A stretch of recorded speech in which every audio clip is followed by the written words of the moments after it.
ऐश का इतना सारा डांस शूट करने के बाद फिर तो मैं इतना थक गई थी। मैंने बोला चलो जी अब पेट पूजा की जाए, और मुझे चॉइस नहीं पता चल रही थी कि मुझे ऑरेंज पीनी है या ब्लैक कोल्ड ड्रिंक पीनी है, तो मैंने दोनों गिलास रख लिए थे। उसके बाद एंट्री होती है मेरे जीजू की। मैं यहाँ जीजू को बोल रही थी कि बस रो मत देना कि मैं आपसे 2 साल बाद मिली हूँ, क्योंकि मुझसे मिलने के बाद तो मेरी बहन भी नहीं रोई थी। बस सबसे मिलने के बाद सब खाने पीने लग गए थे और इन दोनों की तो चुगलियां ही खत्म नहीं हो रही थी। फिर मैंने जीजू को बोला लो आप इतना अपनी ड्यूटी करो और मैं आराम से खा लेती हूँ, पर इन दोनों की चुगलियों के ग्रुप बढ़ते जा रहे थे। फिर मैंने अपनी बुआ को बोला बुआ असी क्यों पीछे रही है, चलो असी भी चुगलियां कर दें। फिर मैंने और बुआ ने इन सारों की इतनी सारी चुगलियां की बैठकर। अब इतने टाइम बाद मिले हैं तो चुगलियां तो सारों ने करनी ही करनी है। सारे एक दूसरे के कान में खुसर फुसर करने में लगे हुए थे और मैं उनकी वीडियो शूट कर रही थी। चुगलियां अभी हमारी फिनिश नहीं हुई थी, पर कैमरामैन ने हमें बोला चुगलियां छोड़ो आके फोटोज क्लिक करवा लो। फिर मुझे याद आया हाय मैंने अपना तो नेल ही नहीं लगाया है। मैं नेल ग्लू तो लेकर आई थी, तो मैंने जल्दी से अपना नेल सेट किया, इससे पहले कोई नोटिस करता। और ये देखो वाह, मेरी वीडियो में आराध्या शर्मा भी आए हैं। ये भी एंगेजमेंट पे गई थी, ये तो मुझे भी समझ नहीं आ रहा था क्योंकि मुझे ही ये हॉल में नहीं दिखाई दे रही थी।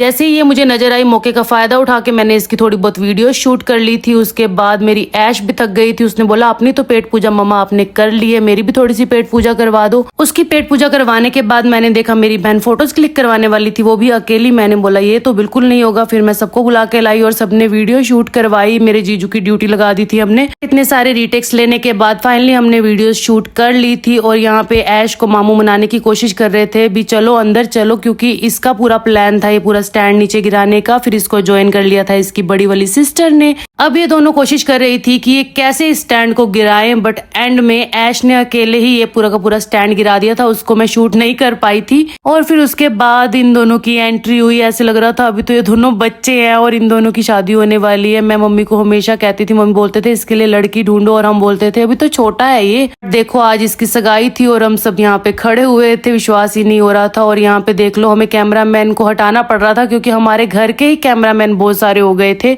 उसके बाद ऐश की ड्यूटी नानू को दी क्योंकि हमें जाना था स्टेज पे। अब रिंग सेरेमनी का टाइम हो गया था तो हम सब स्टेज पर चले गए थे। उसके बाद जो पार्टी पोपर पूपर जो भी ये होता है उसके लिए जो बच्चों ने लड़ाई की है, सारे के सारे मुंह फुलाकर बैठे हुए थे क्योंकि वो तो हमारे पास से सिर्फ 2 और बच्चे थे हमारे पास इतने सारे, और सारों ने मुंह बना लिया था कि हमने चलाना है हमने चलाना है। और जब चलाने की बारी आई तो वो दोनों भी नहीं चले और सबने एक होल कर करके उनके ऊपर डालना शुरू कर दिया था। हमें तो डर लग रहा था कहीं पूरा का पूरा डंडा ना उनके सिर पे उठा के मार दे। और यहाँ पे छुटकू पीछे जाके नीचे से उठा उठा के राहुल के सिर के ऊपर डाल रहा था और राहुल ने एक लगाया उसको और हमें बोल रहा था इसको नीचे लेके जाओ कोई। और आज की वीडियो में बस इतना ही। अब मिलते हैं कल के व्लॉग में। Bye bye.